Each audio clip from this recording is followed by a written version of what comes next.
தமிழ் நிறம் நேயர்களுக்கு வணக்கம். இன்று நம் நிகழ்ச்சியில் ஃபாதர் ஜெகத் கஸ்பர் நம்முடைய இணைந்திருக்கார். வணக்கம் ஃபாதர். வணக்கம். 2 மாநில தேர்தல் முடிவுகள் வெளியாகிருக்கு. இதை எப்படி பார்க்குறீங்க ஃபர்ஸ்ட்? ஓரளவுக்கு நான் இப்படித்தான் எதிர்பார்த்திருந்தேன். ஓகே. நேத்திக்கு கூட நீங்கள் இன்டர்வியூ கேட்டீங்க. ஆமாம். அப்போ நான் அதுக்கு மறுத்ததற்கு ஒரு காரணம் எக்ஸிட் போல்ஸ் முழுமையாக என்னால் நம்ப முடியல. ஜம்மு காஷ்மீரில் உறுதியாக காங்கிரஸ், தேசிய முன்னணி, நேஷனல் கான்ஃபரன்ஸ், மாநாட்டு கட்சியினுடைய கூட்டணி தான் வரும் என்பது உறுதியாக தெரியும். ஹரியானாவில் வழக்கம் போல் காங்கிரஸ் தன்னுடைய தேர்தல் ஒருங்கிணைப்பு பணிகளை செய்திருக்கவில்லை என்கின்ற ஒரு கவனம் எனக்கு இருந்தது. அதே போல் பாஜக தன்னுடைய தேர்தல் களப்பணிகளையும் தேர்தல் உத்திகளையும் செய்திருக்கிறது என்பதும் தெரிந்தது. முதலில் ஹரியானாவை பார்ப்போம். அனைத்து தேர்தல் கணிப்புகளுமே காங்கிரஸ் தான் ஆட்சிக்கு வரும் என்று சொல்லியிருந்தன. இந்த தேர்தல் முடிவை 2 வகையில் பார்க்கலாம். ஒன்று, வழமை போல இந்தி பேசும் மாநிலங்களில் பாஜகவினுடைய அடிநிலை கட்டமைப்பு என்பது வலுவாக இருக்கிறது, ரொம்ப ஸ்ட்ராங்காக. எனவே தேர்தல் பணிகள் எப்படி தென்னகத்தில், தமிழகத்தில் ஒரு திராவிட முன்னேற்றக் கழகம், அண்ணா திராவிட முன்னேற்றக் கழகம் தேர்தல் மேலாண்மை, எலக்ட்ரல் மேனேஜ்மெண்ட்டுங்கிறது அவங்கள அடிக்க முடியாது, அதே போல் பாஜக என்று இருக்கிறது. கூடவே அவர்களினுடைய சங்கப்பரிவாரனுடைய அமைப்புகள் எல்லாம் களம் இறங்குகின்ற போது களத்தை கையாளுகின்ற ஒரு பேராற்றல் அவர்களுக்கு இருக்கிறது. இரண்டாவதாக, காங்கிரஸ் கட்சி வழமை போல உட்கட்சி குழப்பங்கள், அதனுடைய அந்த உத்தியும் கம்யூனிகேஷன் என்று சொல்வார்கள், அது தெளிவாக இருக்கல. இப்போ ஹூடா அவர்கள்தான் முதல்வராக வரப்போகிறார் என்பது மிக உறுதியாக சொல்லப்பட்ட ஒரு நிலையில் ஏனைய ஓபிசிஸை ஏற்கனவே பிஜேபி கன்சாலிடேட் பண்ணி வச்சிருக்குது. அப்போது அவங்களுக்கு என்ன கம்யூனிகேஷனுங்கிறது காங்கிரஸ்கிட்ட தெளிவாக இருக்குல்ல. அது ரொம்ப ரொம்ப திட்டமிட்டு தேர்தலுக்கும் ஒரு 3-4 நாட்களுக்கு முன்பு ஒருவேளை குமாரி செல்ஜா முதல்வராகலாம் அப்படிங்கிற ஒரு செய்தியை கிளப்பி விடுறாங்க, இவங்களே ஊடகங்களாக கிளப்பி விடுறாங்க. அப்போ வட இந்திய சமூகங்கள், குறிப்பாக ஹரியானா சமூகம், சாதி வெறி பிடித்த இறுக்கமான, சாதி வெறி என்பதை விட மிகவும் கடுமையான இறுக்கமான சாதிய கட்டுக்கோப்புகளாலான ஒரு சமூகம். செல்ஜா அவர்கள் பட்டியல் இனத்து தலித் சமூகத்தை சார்ந்தவர்கள்.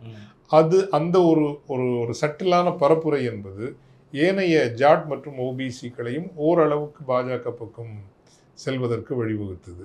இன்னொன்று, காங்கிரசினுடைய உட்கட்சி முரண்பாடுகளை சரியாக கையாளவில்லை. நீங்கள் தேர்தல் இந்த ஓட்டிங் இதை பார்த்தீங்கன்னாலும் ஓபிசிஸ் மிக கணிசமாக, ஜாட்கள் அல்லாத ஓபிசிஸ் பாஜகவுக்கு வாக்களித்திருக்கிறார்கள். ஒரு ஜாட் அல்லாதவரை முதல்வராக்கியதிலிருந்து இடையில் அவங்கள மாற்றி கொஞ்சம் கரெக்டிவ் மெஷர்ஸ் நல்லா பண்ணியிருக்காங்க அவங்க. விவசாயிகள் போராட்டமும் ஓரளவுக்கு அது பழைய ஒரு கூர்மையோடு இல்லை, ஒன்று. இரண்டாவதாக, அந்த முதல்வரை, ஜாட் அல்லாத ஒரு முதல்வரை அவங்க மாற்றி செய்த ஒழுங்குகளும், பாப்புலிஸ்ட் நிறைய அனௌன்ஸ்மெண்ட்ஸ், வெகுமக்களை கவரக்கூடிய அறிவிப்புகளும், தலித் ஓட்டுகளிலும் 22% வாக்குகளை அவர்கள் வாங்கியிருக்கிறார்கள் பாஜக. எனவே இது எதிர்பார்த்திராத, ஆனால் அவர்களினுடைய அமைப்பு ரீதியான வலிமையை வெளிப்படுத்துகின்ற ஒன்றாகத்தான் ஒரு வகையில் பார்க்கலாம். இரண்டாவது வகையில் இந்த தேர்தல் முடிவுகளை பார்க்க வேண்டும் என்றால், எல்லா தேர்தல்களின் போதும் பொதுவாக நாம் சொல்லி வருவது, தபால் வாக்குகள், அஞ்சல் வழியாக வந்த வாக்குகள் எண்ணப்படுகின்ற வரை காங்கிரஸ் ஒரு அபார முன்னிலை வகிக்கிறது. தேர்தல் எந்திரத்திற்கு நகருகிற போது அது பாஜகவுக்காக மாறுகிறது.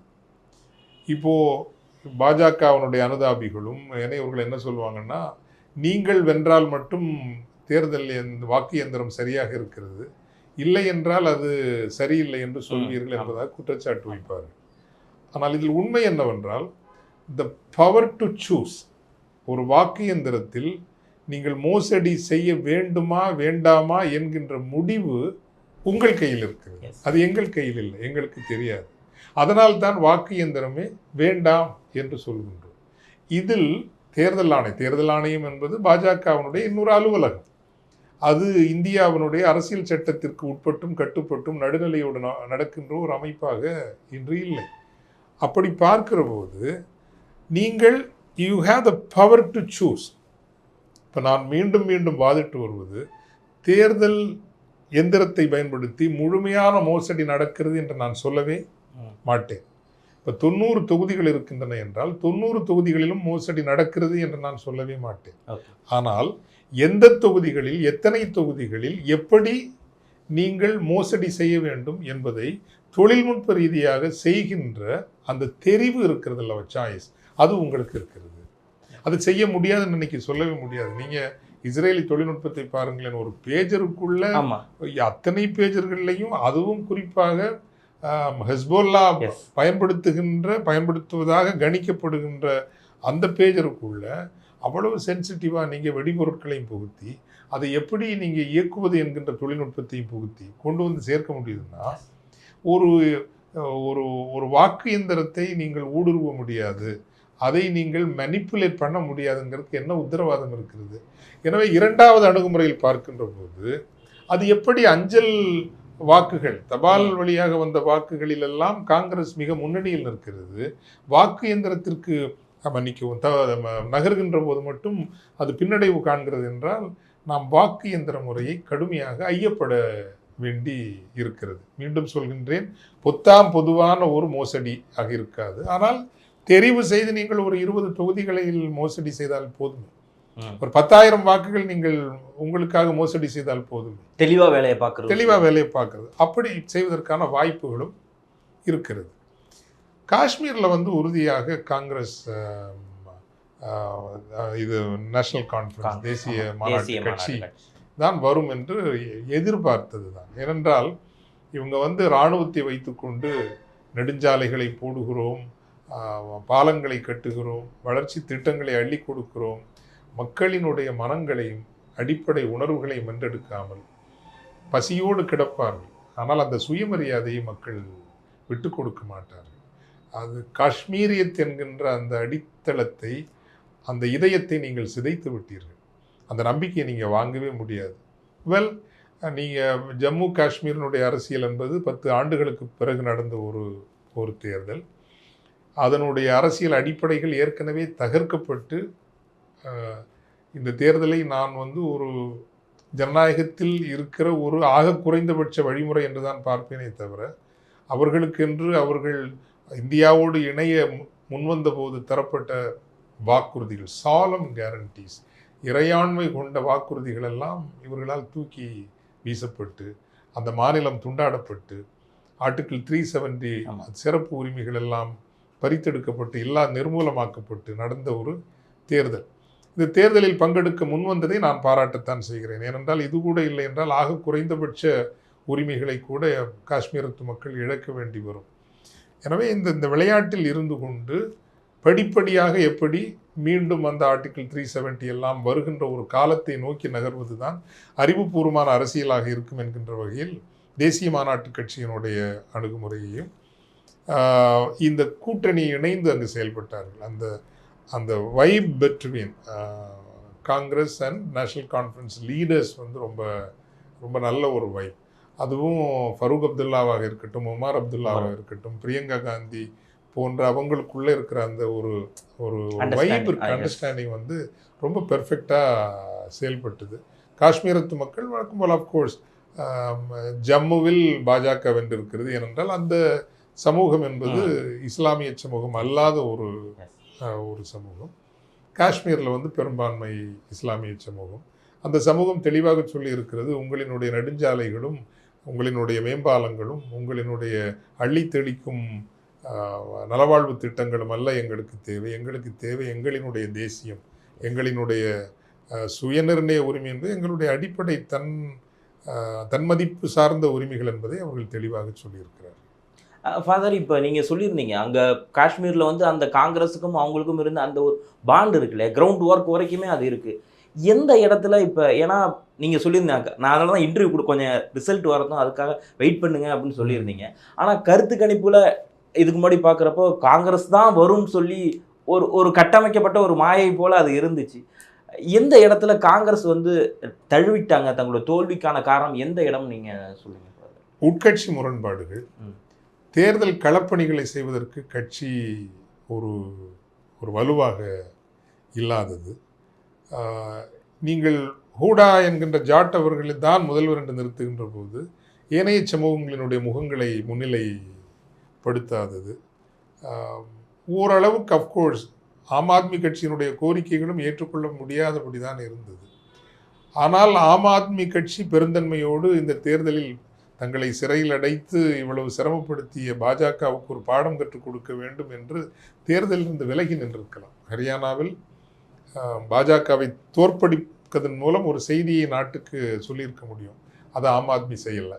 ஆம் ஆத்மியோடு அணுகி சென்று நெருங்கி சென்று பேசி உரையாடி ஓரளவுக்கு வழிக்கு கொண்டு வருகின்ற ஒரு செயற்பாடும் காங்கிரஸ் கட்சியிடம் இருந்ததாக தெரியல. குறிப்பாக ஓபிசிஸ் அவங்களுக்கான நம்பிக்கையை கொடுக்கல. தலித் வாக்குகள் நிறைய கிடைச்சிருக்கு. ஏறக்குறைய 65% வாக்குகள் காங்கிரஸ் கட்சி கிடைச்சிருக்குது. ஆனால் ஜாட்டுகள் அல்லாத பிற பிற்படுத்தப்பட்ட மக்களினுடைய நம்பிக்கையை பெறுவதற்கான செயற்பாடுகள் காங்கிரஸிடம் இருக்கல. சரியான கம்யூனிகேஷனும் இருக்கல. ஓகே, கிரவுண்ட் ஒர்க் ரொம்ப அதிகமான ரொம்ப மோசமாக இருந்தது. கிரவுண்ட் ஒர்க் ரொம்ப மோசமாக. ஓகே, ஏன்னா இப்போ இது ஒரு காங்கிரஸுக்கான ஒரு தோல்வி முகம் அப்படின்னு எடுத்துக்கலாம். ஏன்னா ராகுல் அவர்கள் ஒவ்வொரு இடத்துலையுமே அவரோட ஃபேஸ் தான் தெரிஞ்சிட்டு இருக்குன்னு சொல்கிறப்போ, பாஜகவை நம்ம எடுத்துக்கிட்டோம் அப்படின்னா ஜேபி நட்டா தெரிகிறாரு, அமித்ஷா தெரிகிறாரு அப்படின்னு அவங்க ஒரு இது பிம்பத்தை கட்டமைக்கிறாங்க. அது காங்கிரஸில் ஒருவேளை ராகுல் காந்தியே தான் அப்படியே ஃபுல்லாகவே தெரிஞ்சிட்டு இருக்காரு, அதுவும் ஒரு காரணம். அதுவும் ஒரு காரணமாக இருக்கலாம். நீங்கள் பல்வேறு ஆளுமைகளை நீங்கள் வளர்த்தெடுக்க வேண்டும் என்பது ஒன்று. அதைவிட முக்கியமாக நீங்கள் மக்கள் ஒரு மாற்றத்திற்கு தயாராகத்தான் இருக்கிறார்கள். ஓகே, மக்கள் தயாராக இருக்கிறார்கள். அதை அறுவடை செய்வதற்கான கட்சி கட்டமைப்பு இல்லை. அந்த அறுவடையை ஒரு முகாமையாக அழகாக வழிநடத்துகிற அதான் கம்யூனிகேஷன் ஸ்ட்ராட்டஜின்னு சொல்லுவாங்க. அது தெளிவு இல்லை. ஒரு பட்டியலினத்து விளிம்பு நிலை மக்களுக்கான ஒரு முழுமையான நிலைப்பாடு என்று நீங்கள் அப்படி எடுத்து போகிற போது சமூகம் இன்னைக்கு அதுக்கு தயாராக இல்லை. அதனால தான் கம்யூனிகேஷன் கரெக்டாக இருக்கணும். எல்லா தரப்பினரையும் உள்ளடக்கணும். ஏன்னா இந்தியாவினுடைய ஒட்டுமொத்த மக்கள் தொகையில் ஓபிசிஸுங்கிறது தான் ஒரு பெரிய பாப்புலேஷன். என்றைக்குமே நீங்கள் உயர் ஜாதியினர் இதை அழகாக பயன்படுத்துவாங்க. இந்த ஓபிசிஸுக்குள்ளே இருக்கிற முரண்பாட்டையும் ஓபிசிஸுக்கும் தலித்துக்கும் இருக்கக்கூடிய முரண்பாட்டையும் நல்லா பயன்படுத்துவாங்க. அது பாஜக பயன்படுத்தி இருக்குது. அப்போது அந்த ஓபிசிஸை நீங்கள் காங்கிரஸ் என்ன நினைக்குதுன்னா, ஓபிசிஸ் எல்லாம் பிஜேபி பக்கம் போயிட்டாங்க அப்படின்னு அதை நினைக்குது. எல்லாரும் போகலை. ஓபிசிஸை அதர் பேக்வர்டு பிற பிற்படுத்தப்பட்ட அல்லது பிற்படுத்தப்பட்ட சமூக தொகுப்பை நீங்கள் கவனிக்காமலும் கவனப்படுத்தாமலும் விட்டு வெகுஜன பாராளுமன்ற சட்டமன்ற தேர்தல்களை வெல்ல முடியும் என்று நினைத்தால் காங்கிரஸ் பெரும் தவறு செய்கிறது. ஸோ பிற்படுத்தப்பட்ட மக்களையும் பட்டியலின அல்லது விளிம்பு நிலை தலித் சமூக மக்களையும் ஓரளவுக்கு ஒத்திசைவாக எப்படி இணைக்க முடியும் என்கின்ற ஒரு முயற்சியில்தான் காங்கிரசினுடைய எதிர்கால வெற்றிகள் சாத்தியப்படும் என்று நினைக்கிறேன். இதை பிரதமர் மோடிக்கு ஒரு பூஸ்டப்பான ஒன்றா நம்ம இதை பார்க்க முடியுமா? ஏன்னா கருத்து கணிப்பு பாஜக அந்த பாராளுமன்ற தேர்தல் கண்ட பின்னடைவு ஹரியானாவில் ஒரு பின்னடைவு விடக்கூடாது என்று RSS களமிறங்கி வேலை செய்திருக்கு. ஓகே, கடந்த முறையை விட இந்த முறை அப்படிதான் பார்க்கணும். அது மோடியினுடைய தனிப்பட்ட வெற்றி என்று சொல்வதை விட RSSனுடைய வெற்றி என்று சொல்லலாம். ஓகே, ஆனால் அதுலேயும் கூட நம்ம இதை மறந்துடக்கூடாது. நம்ம சொல்ற நேரம் நான் சொன்னேன் இல்லைங்களா, அது எப்படி தபால் வாக்குகளில் காங்கிரஸ் பெரும் முன்னணியில் வருகிறது, வாக்கு இயந்திரத்தில் பின்னடைவு காண்கிறது என்கின்ற அந்த கேள்வியை நம்ம தவிர்க்கக்கூடாது. அதையும் முன்னால் வச்சுட்டு தான் முன்னாடி. ஓகே, ஏன்னா இந்த ஹரியானா இந்த இஷ்யூ நடத்துகிற மல்யுத்த வீரர் வினோத் பாத் அவங்களுடைய அந்த வெற்றி அதை எப்படி பார்க்குறீங்க? ஏன்னா நம்ம இதுக்கு முன்னாடி இஸ்ரேல் அந்த இதை பேசுகிறப்போ நீங்கள் சொல்லியிருந்தீங்க பாலைவனத்துக்கு நடுவிலையும் உங்களுக்கான குரல் கேட்டுக்கொண்டே இருக்கும் அப்படிங்கிறத அவங்க கூட சொல்லியிருந்தாங்க. நான் ஏன் எலெக்ஷன் அரசியலுக்கு வர்றேன் அப்படிங்கிறப்போ ரொம்ப உணர்ச்சி பூர்வமாக சொன்னாங்க, நம் கையில் அதிகாரம் இருக்கணும், அப்போ தான் அதை இதை கேள்வி கேட்க முடியும் அப்படிங்கிறத. அந்த வெற்றி இதை எப்படி பார்க்குறீங்க? அது நீங்கள் சொன்ன மாதிரி ஒரு மீறல் கலக குரலுக்கு கிடைத்த ஒரு அழகான வெற்றி என்று சொல்லலாம். உண்மையிலேயே அவங்களோட அந்த துணிவை இந்த இளம் வயதில் ஆட்சியாளர்களோடு அனுசரித்து போனால் உங்களுக்கு அப்படிப்பட்ட ஒரு பெருமிதங்களும் போற்றுதல்களும் நீங்கள் கிடைத்திருக்கும், பல அனுகூலங்கள் கிடைத்திருக்கும். அதெல்லாம் அது உண்மையான அந்த நிலத்தினுடைய ஒரு எதிர்குரல் கலக அழகியல் என்றே அது அழகுன்னு சொல்கிறத விட ஒரு அழகான அழகியல் அங்கு நிலை பெற்றது. எதிர்குரலின், மீறலின், கலகத்தின் அழகியல் என்று வினோத் போகத்தை நம்ம சொல்லலாம். பட் ஆனால் அந்த இடத்துல அவங்களுக்கு இப்போ இருக்கக்கூடிய ஒரு சவால்னா எதை பார்க்கலாம் பார்த்துறேன். ஏன்னா அங்கே பாஜக பெரும்பான்மையாக இருக்காங்க. இவங்க இந்த இடத்துல ஜெயிச்சிட்டாங்க. ஆனால் அடுத்த ஒரு அதை ஸ்டெப் பற்றியெல்லாம் அவங்க கவலைப்பட்ட மாதிரி இல்லையே. ஓகே. ஏன் அடிப்படையில் அவங்க சார்ந்த விளையாட்டு கூட வந்து பல பல காயங்களை ஏற்றுக்கொண்டும் நீங்கள் பல்லு உடைஞ்சாலும் உள்காயம் பட்டாலும் நின்று களமாடுகிற ஒரு ஒரு பயிற்சியில் பார்ப்பட்டு வந்தவர்கள் தானே அவங்க இல்லையா? அந்த அந்த உறுதி என்னால் பார்க்க முடியுது. அதை நம்ம வணக்கம் சொல்ல முடியுது. ஸோ இது ஒரு ஆயுத எழுத்தில் வர அந்த சூர்யாவோட அந்த கிளைமேக்ஸ் இது மாதிரியே அவங்க பார்க்கலாம். இந்த இடம் ரொம்ப டேஞ்சர் அப்படின்னு அவங்களுக்கு அழுத்தம் கொடுத்தாங்க. அவங்களும் அதை உள்ள என்ட்ரி கொடுத்துரும். கண்டிப்பாக அவங்களுக்கு வாழ்த்துக்களை நம்ம இந்த தருணத்தில் சொல்லிக்கணும். அண்ட் மகாராஷ்டிராவில் பார்த்தா உத்தவ் தாக்கரே வந்து சொல்லியிருக்காங்க, காங்கிரஸ் மற்றும் தேசிய காங்கிரஸ் இவங்க யார் இருந்தாலும் அவங்களுக்கு நாங்கள் ஆதரவு கொடுப்போம் அப்படின்னு சொல்லியிருக்காங்க. மகாராஷ்டிராவில் எப்படி இருக்குன்னு பார்க்குறீங்க இப்போ வரக்கூடிய அடுத்த இந்த மகாராஷ்டிரா வந்து அவங்களுக்கு ஹரியானா மாதிரி இருக்காது. ஓகே. ஹரியானாவில் வென்றதை போல மகாராஷ்டிராவை வெல்ல முடியும்னு நான் நினைக்கல. ஏன்னா ஒன்று பாஜகவை தோற்கடிக்கணும் அப்படிங்கிறதுல உத்தவ் தாக்கரே அவர்களாக இருக்கட்டும் எல்லாருமே உறுதியாக இருக்காங்க. காங்கிரஸ் ஒரு சரத்பவார் அவர்கள்ங்கிறது ஒரு மராத்தா சிங்கம். அந்த குடும்பத்துக்குள்ளேயே நீங்கள் அதான் சொல்லிங்களா, அந்த மராத்தா ப்ரைடை நீங்கள் நோண்டி பார்த்துட்டு உரசி பார்த்துட்டு நீங்கள் அங்கே அரசியல் பண்ண முடியாது. அதை இவங்க சமாளிக்க முடியும்னு நான் நினைக்கல. ஸோ மராத்தியர்கள் வாக்கு இந்த முறை இந்த கூட்டணிக்குத்தான் இருக்கும்னு நினைக்கிறேன். நல்ல காம்பினேஷன். காங்கிரஸ் கட்சி ஒரு அதர் ஓபிசிஸ் அண்ட் பட்டியலின மக்கள் வாக்குகளை கொண்டு வரும். உயர் ஜாதியில் ஒரு தொகுப்பையும் தன்னுடைய வந்து ஒரு சிவசேனாவுக்கென்று ஒரு கொள்கை இருக்கிறது, அதை உத்தவ் தாக்கரே பிடிச்சிக்கிறாரு. மராத்தியர் வாக்குகளை சரத்பவார் அவங்க பார்த்துக்கிறாங்க. பிரிஞ்சு போன ஷிண்டேயாக இருக்கட்டும் அல்லது அஜித் பவாராக இருக்கட்டும் அவங்களோட நம்பகத்தன்மை மக்கள் மத்தியில் முற்றாக நிர்மூலமாகி நிற்கிறது. ஃபட்னாவிஸை வந்து ஒரு உயர் ஜாதி மேனிப்புலேட்டராக தான் பார்க்குறாங்களே தவிர மகாராஷ்டிரத்தினுடைய ஒரு பொது தலைமைத்துவ ஆளுமையாக மக்கள் பார்க்கல. அதனால் மகாராஷ்டிராவினுடைய தேர்தல் எதிர்கட்சி அல்லது இது என்சி காங்கிரஸ் சிவசேனா கூட்டணிக்காகத்தான் இருக்கும். அந்த அச்சம் இருப்பதால் தான் அந்த தேர்தலையே அவர்கள் பின்னாடி போட்டிருக்காங்க. இல்லைன்னா இப்பவுமே நடத்தி முடிச்சிருப்பாங்கல்ல.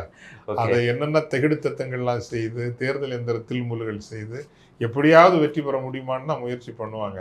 நீங்கள் தேர்தலை இப்போ நடத்தலைங்கிறதே உங்களுக்குள் இருக்கக்கூடிய அச்சமும் மோசடிகள் அல்லது இது போன்ற ஒரு புதுமையான கிரியேட்டிவ் தகுதித்தங்களில் இவங்க கில்லாடிங்க. அப்படி ஏதாவது பண்ணி ஒருவேளை வந்தால் தான் உண்டே தவிர ஒரு நேர்மையான நடுநிலையான தேர்தலில் அவங்க வர முடியாது. இப்போ வரைக்குமே நான் திருப்பியும் அதே இடத்துக்கு தான் வந்து நிற்கிறேன். இவ்வளோ பேர் இவ்வளோ விஷயங்கள் பாஜகவை நோக்கி எதிர்வினையாக இருந்தது. விவசாயிகளுடைய போராட்டம், மணிப்பூர் கலவரம், இதில் ஒரு விஷயம் கூட அவங்க தேர்தலை எதிரொலிக்கவே இல்லை. ஹரியானா தேர்தல், மாநில தேர்தல் எப்போவுமே மாநிலம் சார்ந்த பிரச்சனைகளினுடைய அடிப்படையில் தான் அது நடக்கும். நான் சொன்ன வேளாண்குடிகளினுடைய போராட்டம் அந்த கூர்மையான உச்சத்திலிருந்து கொஞ்சம் அது குறைஞ்சிருக்குது. இந்த ஜாதி கணக்குகளை அவங்க சரியாக கையாண்டிருக்காங்க. வேளாண்குடிக்குள்ளேயே கூட பல தொகுப்பினரை வந்து எப்பவுமே அவங்க வந்து மைக்ரோ ஒரு என்ன சொல்லணும்னா அதை அசிமெட்ரிக்கல்னு சொல்லுவாங்க. சின்ன சின்ன தொகுப்பாக பிரித்து இந்த ஹேண்டில் பண்ணுற ஒரு அணுகுமுறை அவங்களுக்கு நல்லா இருக்குதுன்னு வச்சுங்களேன். இன்றைக்கி உள்ள சமூகத்தில் வந்து எல்லாருக்கும் ஒரு விலை இருக்குது. அந்த விலையை எப்படி பேசணும், எப்படி கையாளணுங்கிறதும் அதுக்கான வளங்களும் அவங்களுக்கு இருக்குது. அதனால் மணிப்பூர் பிரச்சனையோ ஏனைய பிரச்சனைகளோ அங்கே எதிரொலிக்கலைங்கிறத நம்ம வியப்பாக எடுத்துக்க முடியாது. ஓகே. கடைசி இந்த தேர்தல் ரிசல்ட் வர்றப்போ நமக்கு அந்த என்னதான் வந்து டிவியில் பிரேக்கிங் நியூஸ் அப்படிங்கிறது போட்டாலும் அந்த தேர்தலானது அந்த வெப்சைட்டை பார்த்து தான் நம்ம வந்து அதை தெரிஞ்சுக்குவோம். காங்கிரஸ் சார்பில் ஒரு குற்றச்சாட்டு முன் வைக்கப்பட்டது என்ன அப்படின்னா, நாங்கள் வின் பண்ணுறதுக்கானதை வந்து ரொம்ப தாமதமாக அதை வந்து பதிவு பண்ணுறாங்க. அப்படிங்கிறப்போ இது சுற்றி வளைச்சி ஒரு பெரிய கொஸ்டின், ஏதோ ஒரு பெரிய மோசடி ஒன்று நடக்குது. இப்போ இந்தியா வந்து இன்னைக்கு வந்து ஒரு ஒரு ஒரு உயிர் துடிப்பான ஜனநாயகம்னு சொல்ல முடியாது.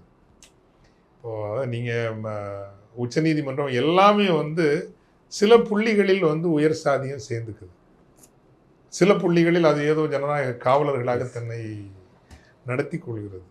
நீங்கள் கேபினட் செக்ரட்டேரியட்லேருந்து ஒரு அதாவது என்ன சொல்கிறேன்னா அட்டானமஸ் பாடிஸ்லேருந்து, நீதித்துறையிலிருந்து, ஊடகங்கள் எல்லாமே உயர் சாதியத்தினுடைய பிடியில் இருக்கிற போது இதெல்லாம் எதிர்த்து நிற்கக்கூடிய ஒரு ஆளுமை கொண்ட தலைவர்கள் நாட்டுக்கு இன்னைக்கு இல்லை.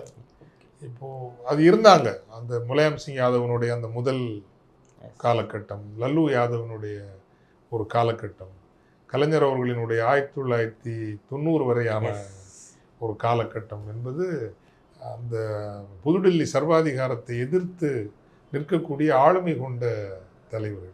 இன்னைக்கு எல்லாருமே சமரசம் செய்கின்றவர்களாக மாறிவிட்டார்கள். வெளியில் அவர்கள் காட்டிக்கொண்டாலும் கூட சமரசம் நிறைய இருக்குது. அதில் ஓரளவுக்கு புத்திசாலித்தனமாக தேர்தல் களத்தை கையாண்டது அகிலேஷ் யாதவ் நல்லா பண்ணார். அதே இதுங்க நம்ம பீகாரில் நடக்கலை. நடந்திருந்தால் இந்தியாவினுடைய தலையெழுத்து மாறி போயிருக்கும். ஸோ எதிரியினுடைய ஆற்றல் என்பதை விட எதிர் அணியில் இருக்கக்கூடியவர்களினுடைய ஒரு ஒரு ஒரு சரியான அணுகுமுறையின்மை தான் இன்று நாம் சந்திக்கிற இந்த பின்னடைவுகளுக்கு காரணம் நினைக்கிறேன். கண்டிப்பாக. ஏன்னா என்னதான் வந்து இவங்க வந்து நாங்கள் பாஜக வந்து வின் பண்ணிட்டாங்க அப்படிங்கிறத சொல்லிட்டாலும் வினோத் மல்யுத்த வீராங்கனுடைய வினோத் பகத் அந்த ஒரு வெற்றி அசைச்சு பார்த்துட்டாங்க. ஆமாம் ஆமாம் ஆமாம் ஆமாம் கண்டிப்பாக. அது வந்து அந்த நிலம் ஏதோ இஸ்லாமியர்களினுடைய நிலமோ அல்லது கிறிஸ்தவர்களினுடைய நிலமோ அல்ல. எஸ், அவங்க பெரும்பான்மைன்னு சொல்லிக்கக்கூடிய அந்த ஒரு நிலத்திலும் வந்து ஒரு எதிர்குரல், கலகக்குரல், அப்படி ஒன்றும் மோசமான தோல்வியும் இல்லை தானே. எஸ், கண்டிப்பாக. இப்போ நான் கடைசியாக பார்த்தப்போ ஒரு 36 37 தொகுதிகளில் அவர்கள் வெற்றி பெற்றிருக்கிறாங்க இல்லையா? அது ஒன்றும் மோசமான தோல்வி என்று நம்ம சொல்லவே முடியாது. வலுவான எதிர்கட்சியாக இருந்து அடுத்து வரக்கூடிய பாராளுமன்ற தேர்தலுக்காக இப்போதே அவர்கள் கடமையாற்றலாம். நம்பிக்கை இழக்க வேண்டிய அவசியம் இல்லை என்று தான் நினைக்கிறேன். ஸோ நீங்கள் ஏற்கனவே இஸ்ரேல் அதை பற்றி பேசும்போது நீங்கள் சொல்லிடுற அதே தான் பொருந்தும்னு நினைக்கிறேன். எல்லா நேரத்திலும் இருட்டு நிரந்தரமானதாகவே இருக்காது. அதற்கு உதாரணமாக தான் இந்த மல்யுத்த வீராங்கனையினுடைய அந்த ஒரு வெற்றி நினைக்கிறேன். ஸோ இனி வரக்கூடிய காலங்கள் எப்படி இருக்க போகுது அப்படிங்கிற நம்ம பொறுத்து இருந்தால் பார்க்கணும். இந்த நேரத்தில் உங்கள் நேரத்தை ஒதுக்கி கொடுத்து கருத்துக்களை வழங்கியமைக்கு மிக்க நன்றி.